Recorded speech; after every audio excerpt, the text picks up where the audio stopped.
Why do watch enthusiasts love Casio? That is the first question every new watch collector asks themselves. And to help us answer it, we will look at this Casio Edifice watch. Is it any good? You might not like my final conclusions. Let's start the unboxing.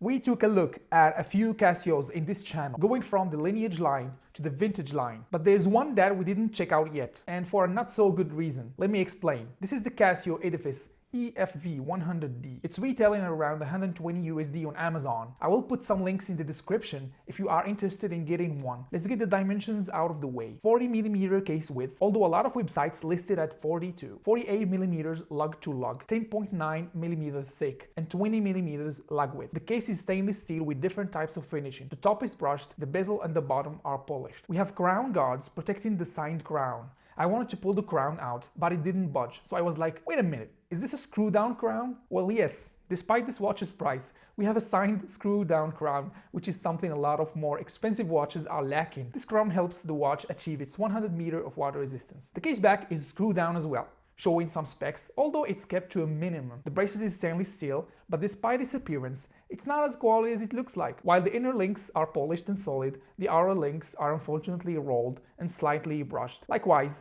the end links are also hollow. I can't blame Casio for this choice, to be honest. The clasp is a standard pressed clasp offering 2 levels of micro adjust. This means on my 6¼ wrist, the watch is going to wear a bit loose, but comfortable and balanced nonetheless. The clasp is also signed with Edifice, which is a nice touch. With that in mind, the bracelet is jangly, so you might want to swap it down the line. Well, I guess you came here for the dial, and I don't blame you. This dial is outrageous. It's a dark blue dial, very well balanced. We have applied indices in white, above them square markers, and seconds markers in the middle of each minute indicator. The Edifice logo is printed above the hands. WR 100 meters is below the hands in orange. We have an arrow, hour hand, and pencil minutes hand. The second hand has an orange detail at the tip, going hand in hand with the water resistance print, no pun intended. Everything is solidly loomed. We also have a day window in white, which cuts the 3 o'clock minute marker. We'll get to that in the pros and cons section in a minute. Depending on the angle at which the light hits the dial, it shimmers with a solid looking sunburst. I just adore to look at the dial while outside. Everything just works together. Well, almost. Everything is topped with a standard mineral glass crystal. Nothing special here. But you know who will be special? You, if you kindly press that like button. Thank you. The movement in this watch is Casio 5507 in-house quartz.